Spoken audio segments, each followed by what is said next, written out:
दुनिया का सफ़र। ईरम और बाकी कज़न्स भी अमूमन अपने कज़न्स के सिवा बाहर किसी लड़कों से बात नहीं करती थी। हया और ईरम तो पढ़ती भी ऑल विमेंस यूनिवर्सिटी में थी। हाँ, दूसरे चचा और ख़ुद सुलेमान साहब मुस्तकबिल में अपने बच्चों की शादियाँ यकीनन मिक्स्ड गैदरिंग में रखने वाले थे। ये सबको मालूम था। उनका ख़ानदान ज़्यादा बड़ा ना था। वो लोग 3 भाई और 1 बहन थे। ताया फुरकान सबसे बड़े थे। दावर, फर्रुख और ईरम उनके बच्चे थे। फर्रुख मेडिकल कर चुका था और आजकल पॉलीक्लिनिक से हाउस जॉब कर रहा था। वो हया से 3 साल बड़ा था। समी फर्रुख से साल भर छोटा था और MBA के बाद जॉब कर रहा था। ईरम हया से साल भर छोटी थी। आजकल सबसे बड़े दावर की शादी तैयार थी। ताया फुरकान के बाद सुलेमान साहब थे। हया उनकी इकलौती बेटी थी और रोहेल इकलौता बेटा। रोहेल पढ़ाई के सिलसिले में अमेरिका में होता था। अब उनके घर में सुलेमान साहब, फातिमा बेगम और हया बस यही तीनों थे। फिर जाहिद चचा थे। उनकी बड़ी 2 जुड़वा बेटियां महविश और सैरिश थीं। फिर बेटा रजा इंजीनियर था। सबसे छोटी बेटी सना ऑलल कर रही थी इस वक्त, सिवाय रोहेल के जो अमेरिका में था और दावर भाई के जो गालिबन ड्राइंग रूम में थे। बाकी तमाम लड़के लड़कियां लाउंज में मौजूद थे। लड़कियां कारपेट पर दायरा बनाकर बैठी थी। ईरम के हाथ में ढोलक थी। उसका दुपट्टा सर से ढलक कर कंधे पे आ गया था। अगर अभी ताया फुरकान आ जाते तो वो फौरन उसको सर पर ले लेती और वो महविश, सैरिश और सना के हमरा सुर मिला रही थी, जबकि रजा, फर्रुख और समी ऊपर कुर्सियों पर बैठे मजाका लड़कियों की तरफ फिक्रे उछाल कर रहे थे। Hello everyone. वो सीने पे हाथ बांधती चलती हुई उनके करीब आकर रुकी तो सबकी निगाह उसकी जानिब उठी। सफेद चेहरे के दोनों ही तरफ में गिरते सीधे सियाह लंबे बाल और बड़ी बड़ी काजल से लबरेज आंखें। वो थी ही इतनी हसीन कि हर उठती निगाह में सताइश उमड़ाती। हया, कैसी हो? आओ चलो इन लड़कों को हराते हैं। आओ बैठो ना। बहुत सी आवाज़ें उससे टकराईं, मगर उसने बेनियाजी भरी मुस्कुराहट से सीने उचकाए। पहले मैं साइमत आई कि किचन में हेल्प करा दूं।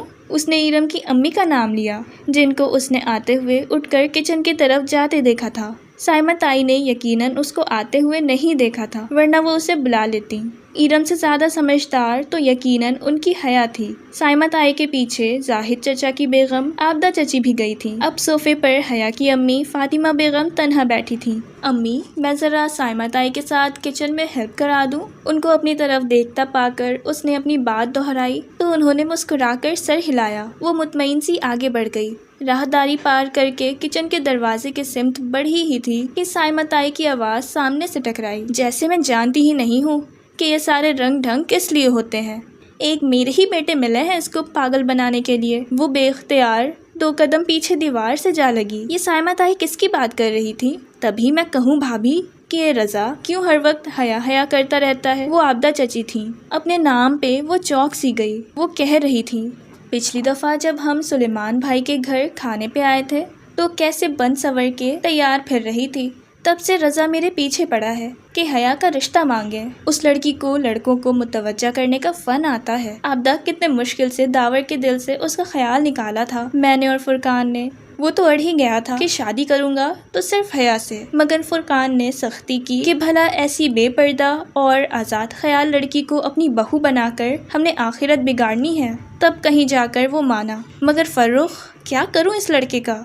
ये तो अभी भी उसी तरह कील कांटों से लैस होकर आ जाएगी और फर्रुख फिर उसके जाने के बाद जिद पकड़ लेगा। अब मेरी ईरम ही तो है, मजाल है कि सर पे दुपट्टा लिए बगैर घर से निकले। साइमत आई फखर से कह रही थी और वो धुआं धुआं होकर चेहरे के साथ बमुश्किल दीवार का सहारा लिए खड़ी थी। उसे लगा अगर उसने मजीद कुछ सुना तो उसके अजाब जवाब दे जाएंगे। बदवक्त अपने वजूद को संभालते वो वापस लौट आई। किसी बात पे हंसते हुए फर्रुख की निगाह उस पे पड़ी जो राहदारी से चलती आ रही थी, तो उसकी हंसी थम गई।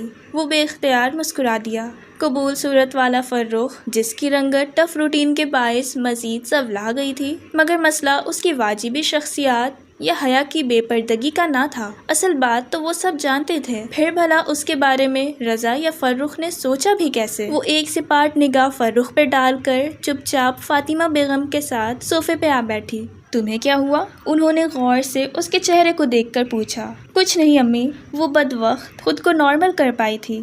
फातिमा मुतमईन हो गई और वो साइमत आई के बारे में सोचने लगी, जिनका हया मेरी जान कहते मुंह न थकता था और ताया फुरकान के लिए तो वही बड़ी बेटी थी, लेकिन अंदर से उन लोगों के ऐसे ख्यालात होंगे वो गुमान भी नहीं कर सकती थी। और वो फूल वो रज़ा या फर्रुख में से ही किसी ने भेजे होंगे। मगर कल रात जब पहली दफ़ा फूल आए थे तब तो फर्रुख नाइट ड्यूटी पे था और रज़ा था तो इस्लामाबाद में ही। मगर उन दोनों में से उसके सबांजी के सिलेक्शन के बारे में कैसे इल्म हुआ? शायद जब वो ज़ारा को फ़ोन पे बता रही थी तब खिड़की के बाहर कुछ खड़का था। वो जो कोई भी था यकीनन उसने खिड़की के बाहर से सारी बात सुन ली होगी और सुनकर ही वो खत लिखकर फूल के साथ उधर रखा होगा। मगर उस पे तो कोरियर की एक रोज कब्ल की मोहर थी। शायद उसने कोई जाली मोहर इस्तेमाल की हो। मगर इतने झमेलों में फर्रुख और रज़ा जैसे जॉब वाले मसरूफ बंदे क्यों पड़ेंगे भला? उसका दिल कहता था ये ना फर्रुख है ना रज़ा बल्कि कोई और है। खैर जहन्नम में जाए वो जो भी है, इन दोनों का दिमाग तो मैं अभी ठीक करती हूँ।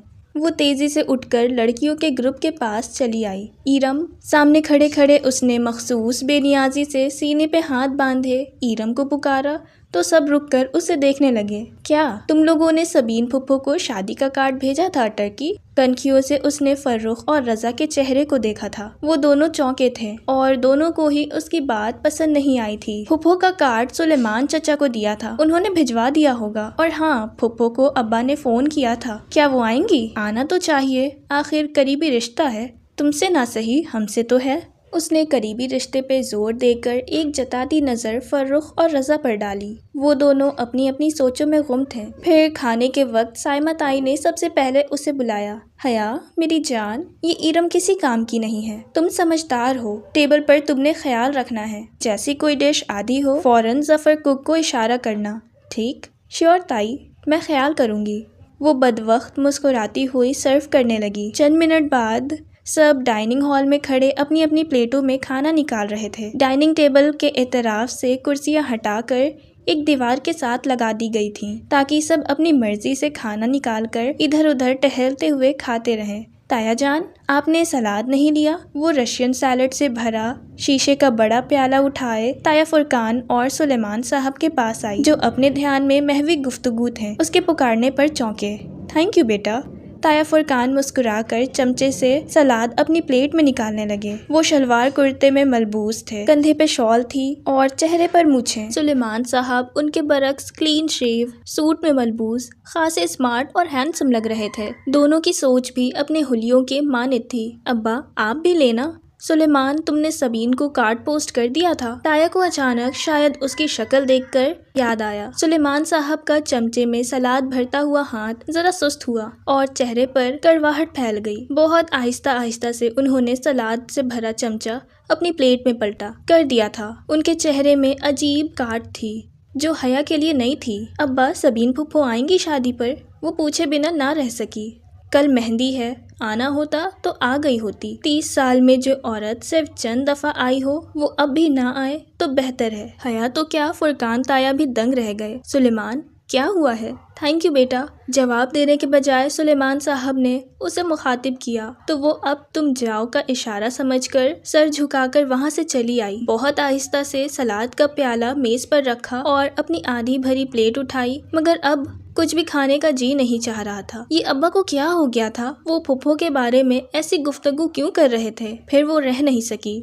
अपनी प्लेट लिए उस स्तून के पीछे आ खड़ी हुई जिसके दूसरे जानिब ताया और अब्बा खड़े थे। बज़ाहिर अपनी प्लेट पर सर झुकाए उसके कान उन्हीं की तरफ लगे थे। हया के लिए उमर लगारी ने अपने बेटे का प्रपोजल दिया है। सुलेमान साहब ने अपने दोस्त और अपनी कंपनी के शेयर होल्डर का नाम लिया और उसके हाथ में पकड़ी प्लेट लरज गई। दिल सहम उठा। ये क्या कह रहे हो? ताया फुरकान शशदार रह गए। भाई, इसमें हैरत की क्या बात है? वलीद अच्छा लड़का है, कल मेहंदी पे आएंगे तो आपको मिलवाऊंगा। सोच रहा हूँ हया से पूछकर हाँ कर दूं।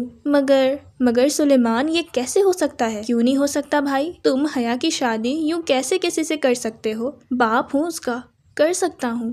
फातिमा भी राजी है और मुझे यकीन है कि हया को भी कोई एतराज नहीं होगा। और जिहान का क्या होगा? कौन जिहान? सुलेमान साहब यकसर अनजान बन गए। तुम्हारा भांजा, सबीन का बेटा जिहान, जिससे तुमने हया का निकाह किया था, तुम कैसे भूल सकते हो? जवाबन सुलेमान साहब ने नागवारी से सर झटका। वो 21 साल पुरानी बात है और हया 22 साल की हो चुकी है। बेवकूफ़ी की थी मैंने कि सबीन पर एतबार करके अपनी बच्ची का निकाह उसके बेटे से कर दिया था। क्या इन 21 बरसों में कभी सबीन ने मुड़कर पूछा कि उस निकाह का क्या बना या क्या बनेगा? ज्यादा से ज्यादा 6 माह में एक फोन कर लेती है और 3 मिनट बात करके रख देती है। आपको वाकई लगता है कि वो लोग इस रिश्ते को कायम रखना चाहते हैं? मगर सबीन तो सिकंदर की वजह से, तुम जानते हो ना, वो उल्टे दिमाग का शख्स। मैं कैसे मान लूं कि सिर्फ अपने मगरूर और बददिमाग शौहर की वजह से वो अपने बेटे का निकाह भूल सकती है। इतने बरस बीत गए, उसने फिर कभी रिश्ते की बात अपने मुंह से नहीं निकाली। मैं उससे क्या उम्मीद रखूं? मगर जिहान,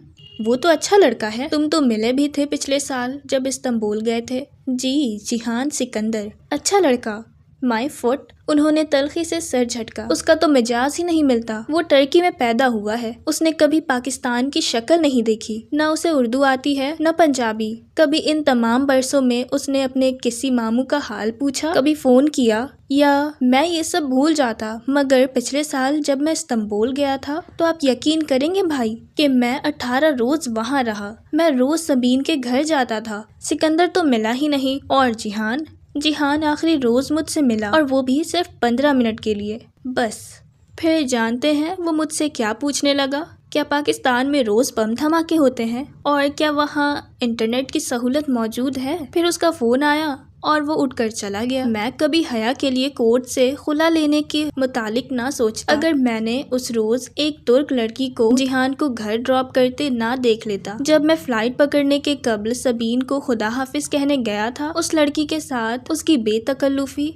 इल्लामान, वो सिकंदर शाह का बेटा है और वो अपने बाप का ही परतू है। मैं समझता था कि अगर अहमद शाह जैसे अजीम इंसान का बेटा होकर सिकंदर उसके बरक्स निकला तो वैसे ही जिहान भी अपने बाप के बरक्स निकलेगा और एक अच्छा इंसान होगा। मगर नहीं, वो उसी मगरूर आदमी का मगरूर बेटा है। हया कौन है, उसका उनसे क्या ताल्लुक है? ये बात न जिहान को याद थी न सबीन को। सबीन तो जिक्र भी नहीं करती।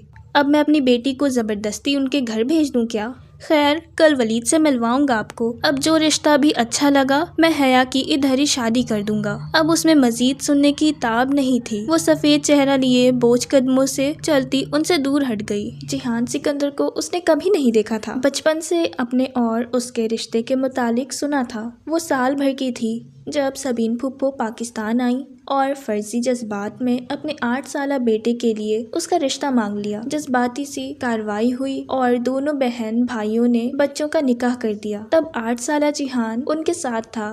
फिर वो टर्की चला गया। 21 साल गुजर गए। वो टर्की में ही रहा, कभी पाकिस्तान नहीं आया और उसके बाद तो सबीन फुप्पो भी नहीं आई। ना कभी कोई तस्वीर भेजी ना खत लिखा। अगर कभी कोई टर्की चला जाता तो उनसे मिल आता, वरना उनसे राब्ता ना होने के बराबर रह गया था। इंटरनेट वो इस्तेमाल नहीं करती थी। अगर जिहान करता भी था तो उसका कोई ईमेल, फेसबुक, ट्विटर, किसी के पास कुछ भी ना था। ईरम वगैरह उसे फेसबुक पर सर्च करके थक गई थी, मगर टर्की का कोई जिहान सिकंदर उन्हें नहीं मिला था। शुरू के चंद बरस फुप्पो बहुत फोन करती थी, पर आहिस्ता आहिस्ता राब्ते जिंदगी की मसरूफियात में खो गए। 3 माह में एक फोन उनका आ जाता और 3 माह बाद फोन इधर से चला जाता। यूं 6 माह में 2 ही दफा बात होती। मौसम का हाल, सियासत पे बदलाव ख्याल और फिर खुदा हाफिज। इन तमाम बातों के बावजूद वो खुद को जहनी और जज्बाती तौर पर जिहान से वाबस्ता कर चुकी थी। निकाह के वक्त की तस्वीर आज भी उसके पास महफूज थी। 8 साला भूरे बालों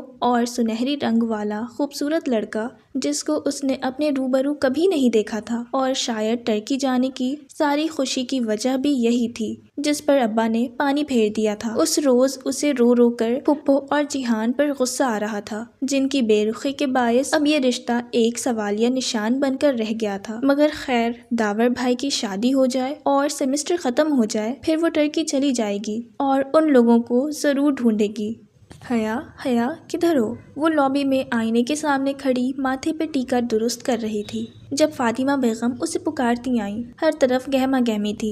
एक नाकाबिले फहम शोर सा मचा था। मेहंदी का फंक्शन बाहर शुरू हो चुका था। सब बाहर जाने की जल्दी मचाए इधर उधर भाग रहे थे और वो अभी तक वहीं खड़ी थी। क्या हुआ अम्मा? वो टीके के साथ उलझी हुई थी जो माथे पे सेट हो ही नहीं रहा था। सोने का गोल सिक्के की शक्ल का टीका जिसके नीचे एक सुर्ख रूबी लटक रहा था बार बार इधर उधर झूल जाता। टीके को ठीक करते हुए मुसलसल उसकी कलाइयों में भरी चूड़ियां खनक रही थीं। जल्दी आओ, तुम्हारे बाबा बुला रहे हैं, किसी से मिलवाना है तुम्हें। उनकी आवाज में खुशी की रमक महसूस करके वो चौंक कर उनको देखने लगी। नफीस से सिल्क की साड़ी और डायमंड्स पहने वो खासी बावकार और खुश लग रही थी। उसकी उंगलियों ने टीका छोड़ दिया। दिल जोर से धड़का। क्या फुप्पो आ गई थी? और उनका मगरूर बेटा भी? किधर है अब्बा? वो धक धक करते दिल के साथ उनके पीछे बाहर निकली। गेट के करीब सुलेमान खड़े दिखाई दिए। उनके साथ एक खूबसूरत सा लड़का खड़ा था जिसके शाने पे हाथ रखे वो कुछ कह रहे थे। सामने खासे बावकार से सूट में मलबूस एक साहब और एक डिसेंट सी खातून थी। वो दोनों पहलुओं से लहंगा जरा सा उठाए हुए उनके करीब आई। ये हया है, मेरी बेटी। सुलेमान साहब ने मुस्कुराकर उसे शानों से थामा। अस्सलाम वालेकुम। उसने सर को जंबिश देते हुए मध्यम सा सलाम किया। वालेकुम अस्सलाम बेटा। वो तीनों दिलचस्पी से उसे देखने लगे। उसने डल गोल्डन लहंगा और कामदार ब्लाउज पहन रखा था। ब्लाउज की आस्तीन आधी से भी छोटी थी और उनसे निकलते उसके दूधिया बाजू सुनहरे मोतियों के शाव में सुनहरे दिख रहे थे। भारी कामदार दुपट्टा उसने गर्दन में डाल रखा था। बाल हमेशा की तरह सीधे करके कमर पर गिरा रखे थे। टीके के साथ सुनहरे झुमके कानों से लटक रहे थे और मलाई से बना चेहरा हल्के से सिंगार से मजीद दिलकश लग रहा था। उसने काजल से लबरेज पलकें उठाई। वो तीनों सताइशी निगाहों से उसे देख रहे थे। और हया, ये मेरे दोस्त हैं, उमर लगारी। ये महनाज भाभी हैं और ये उनके साहबजादे वलीद। उसके दिल पे एक बोझ सा आ गिरा। आंखों में बेख्तियार नमकीन पानी भर आया जिसे उसने अंदर उतार लिया। Nice to meet you. वो मेहमान आने लगे हैं। मैं फूलों की पत्तियां इधर रख कर आ गई थी। सब मुझे ढूंढ रहे होंगे तो मैं हाँ जाओ, एंजॉय करो। सुलेमान साहब ने आहिस्तगी से उसके शानों से हाथ हटाया। वो माजरत ख्वाना मुस्कुराती गेट के जानिब बढ़ गई। बाहर आकर उसने बेख्तियार आंखों की भीगे गोशे साफ किए और एक नजर पलटकर उनको देखा। फिर सर झटक कर आगे बढ़ गई। उनके घर के साथ खाली प्लॉट में शामियाने लगाकर मेहंदी का फंक्शन अरेंज किया गया था। मेहंदी दोनों घरों की अलग अलग थी। गेंदे के फूलों और मोती की लड़ियों से हर कोना सजा था। रोशनी की एक नहर सी उतरी हुई थी। तकरीर सेग्रीगेटेड थी। मर्द अलग, औरतें अलग। हाँ, औरतों वाली तरफ खानदान के मर्दों का आना जाना लगा था। म्यूजिक सिस्टम के साथ डीजे भी था और मूवी मेकर्स कैमरा लिए फिर रहा था। ईरम भी सिल्वर कामदार लहंगे में इधर उधर घूम रही थी। वहाँ डीजे, मूवी वाले और रिफ्रेशमेंट सर्व करते वेटर्स बाहर के मर्द थे। मगर आज तो शादी का एक फंक्शन था। फिर सर ढकने की पाबंदी कैसे होती? शादियों पे तो खैर होती है ना। हया, डांस शुरू करें? ईरम अपना लहंगा संभालती उसके पास आई। दावर भाई पे सारे अरमान निकाल कर तमाम रस्में करके उनको मर्दाने में भेज दिया गया था। हाँ ठीक है, तुम गाना लगवाओ। और ये कौन है? वो मसरूफ से अंदाज में ईरम से बोलती लहजे भर को चौंकी। सामने वाली कुर्सियों की कतार के साथ एक लड़की खड़ी एक कुर्सी पे बैठी एक खातून से झुककर मिल रही थी। उसने स्याह अबाया और ऊपर स्टॉल ले रखा था। वो औरतों का फंक्शन था। फिर भी अजीब बात थी कि उस लड़की ने उंगलियों से निकाब थाम रखा था। उसकी आंखें और माथे का कुछ हिस्सा नकाब से झलक रहा था। उसकी आंखें बहुत खूबसूरत थीं। वो मुस्कुराते हुए उन खातून से कुछ कह रही थी। कौन? ईरम ने पलट कर देखा, फिर गहरी सांस लेकर वापस मुड़ी। ये एलियन है। कौन? हया ने हैरत से कहा। एलियन? अरे भाई, शहला भाभी हैं, पूरी दुनिया से अलग। इनकी 1.5 ईंट की मस्जिद होती है। बस तवज्जो खींचने के लिए फंक्शंस पर भी अबाया नकाब में मिलती हैं। अब पूछो भला औरतों के फंक्शंस में किससे पर्दा कर रही हैं? हाँ वाकई अजीब हैं ये भी। उसने शान उचकाए। वो उनके एक सेकंड कजन की वाइफ थी और साल भर पहले ही शादी हुई थी। डीजे ने गाना सेट कर दिया था। खूब शोर हंगामा शुरू हो गया। उन्होंने मूवी वाले को डांस की मूवी बनाने से मना कर दिया था और फिर अपना महारत से तैयार करा वो रक्स शुरू किया। एक सुनहरी परी लग रही थी तो दूसरी चांदी की। जब पाँव दुख गए और खूब तालियां बजी तो वो हंसती हुई वापस कुर्सियों की तरफ आई। अस्सलाम वालेकुम शहला भाभी। वो लड़की भी उसी मेज पे मौजूद थी। महविश, सैरिश और सना भी अपनी अम्मी के साथ वहीं थी। ईरम ने फौरन सलाम किया। हया ने भी पैरवी की। वालेकुम अस्सलाम, कैसी हो तुम दोनों? वो मुस्कुराकर खुशदिली से मिली। एक हाथ की 2 उंगलियों से उसने अभी भी सियाह निकाब थाम रखा था। बिल्कुल ठीक शहला भाभी, निकाब उतार दे। इधर कौन है? शहला ने जवाबन मुस्कुराकर असबात में सर हिला दिया मगर निकाब उसी तरह पकड़े रखा। माशाअल्लाह, दोनों बहुत प्यारी लग रही हो। वो बात करते करते जरा सी तिरछी हो गई। हया ने हैरत से देखा। शायद इस तरफ मूवी वाला फिल्म बना रहा था। अजीब औरत है, इतनी भी क्या बेइतबारी। हमारी फिल्म मूवी है, हम कौन सा बाहर किसी को दिखाएंगे? हया बड़बड़ाई। फिर जल्दी माजरत करके वहाँ से चली आई। उस मेज़ पे आबदा चची भी तो बैठी थी और कल उनकी बातें सुन लेने के बाद इतनी मुनाफिकत उसमें नहीं थी कि वो आबदा चची और साइमा ताई से हंस हंस की बातें कर सकती। अम्मा जाने किधर थी, किससे पूछे कि सबीन फूफो आई हैं या नहीं और आएंगी या नहीं। काफ़ी देर शशवा पंच में मुब्तला रही, फिर घर चली आई और लाउंज में टेलीफोन स्टैंड के साथ रखी डायरी उठाई। रक्स के बायस पाँव दर्द करने लगे थे। वो सोफे पर धम से गिरी। एक हाथ से गोल्डन हाई हील्स के स्ट्रिप्स खोलकर उन्हें उतारा और नंगे पांव ठंडे मार्बल के फर्श पे रख दिए। साथ ही डायरी के सफ़ात पलटती सबीन फूफो का नंबर तलाश कर रही थी। उसने कभी उन्हें यूं फोन नहीं किया था, मगर आज वो अपने दिल के हाथों हार गई थी। टर्की का वो नंबर मिल ही गया। उसने रिसीवर उठाया और नंबर डायल किया। घंटी जाने लगी थी। उसके दिल की धड़कन तेज हो गई। 5वीं घंटी पे फोन उठा लिया गया। हेलो। भारी मर्दाना आवाज़ उसके सिमात से टकराई। अस्सलाम वालेकुम। उसने खुश्क लबों पर ज़बान फेरी। जवाबन वो किसी अनजान ज़बान में कुछ बोला। मैं पाकिस्तान से बात कर रही हूँ। वो गड़बड़ाकर अंग्रेज़ी में बताने लगी। पाकिस्तान से कौन? अब के बार वो अंग्रेज़ी में पूछ रहा था। उसकी आंखों में पानी भरने लगा। मैं सबीन सिकंदर की भतीजी हूँ। प्लीज़ उनको फ़ोन दे दे। वो जवाहर तक गई हैं। कोई मैसेज है तो बता दें। वो मसरूफ़ से अंदाज में कह रहा था। अब ये जवाहर क्या था, उसे कुछ अंदाज़ा ना था। वो सबीन फुफ्फो ने पाकिस्तान नहीं आना क्या, दावर भाई की शादी पर? नहीं, वो बिज़ी हैं। शायद वो फ़ोन रखने ही लगा था कि वो कह उठी, आप कौन? उनका बेटा जिहान। खट से फ़ोन रख दिया गया। उसने भीगी आंखों से रिसीवर को देखा और फिर ज़ोर से उसे क्रेडल पे फेंका। बेख्तियार उमड़ आए आंसुओं को साफ करती वो झुककर सैंडल पहनने लगी। आंसुओं ने आंखों का मेकअप ज़रा सा ख़राब कर दिया था। वो उसे ठीक करके कुछ देर बाद बाहर आई तो गेट की तरफ से जफ़र चला आ रहा था। उसके हाथ में सफ़ेद अधखुले गुलाबों का बुके था। वो बेख्तियार ठिठक कर रुकी, फिर लहंगा संभालती बरामदे के जीने में आ उतरी। ये क्या है जफ़र? ओह, तुसी इत्थे हो?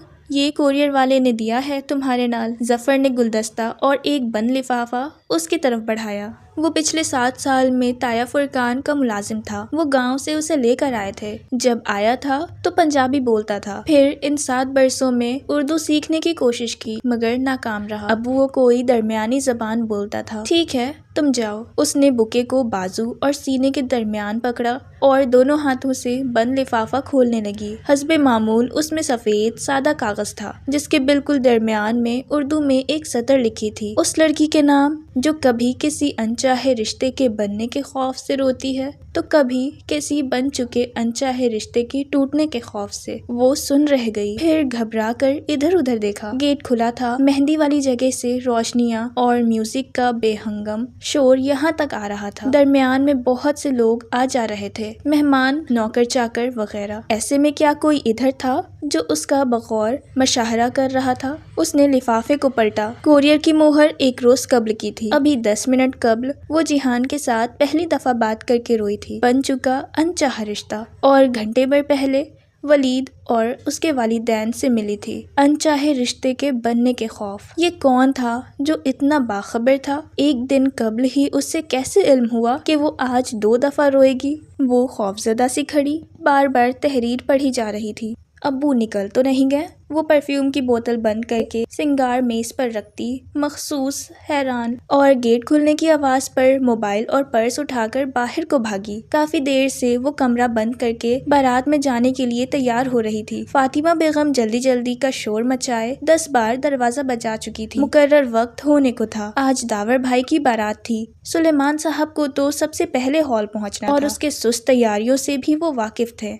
पोर्च खाली था। ताया फुरकान के पोर्शन से अलबत्ता शोर सुनाई दे रहा था। गालिबन वहाँ पर अभी भी सब नहीं निकले थे। अब क्या करें? अब्बा को फोन करें या ताया फुरकान के घर जाकर किसी से लिफ्ट मांगे? वो उन्हीं सोचों में उलझती अंदर जाने को पलटी ही थी कि खुले गेट पे हॉर्न हुआ। उसने रुक कर देखा। सियाह चमकती ऑकर्ड बाहर रुकी थी। उसकी हेडलाइट्स खासी तेज थी। हया की आंखें चंदिया गईं। उसने बेख्तियार माथे पे हाथ का साया बनाकर देखना चाहा, तब हेडलाइट्स धीमी हुई।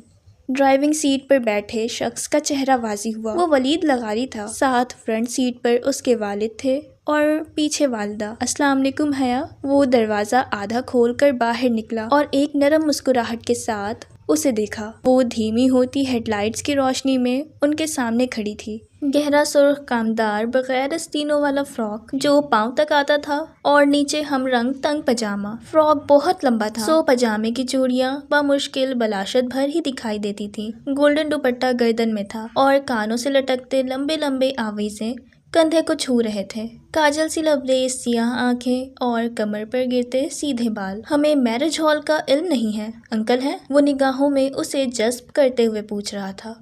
आज के लिए इतना ही। मिलते हैं नेक्स्ट एपिसोड में। तब तक के लिए अल्लाह हाफ़िज़।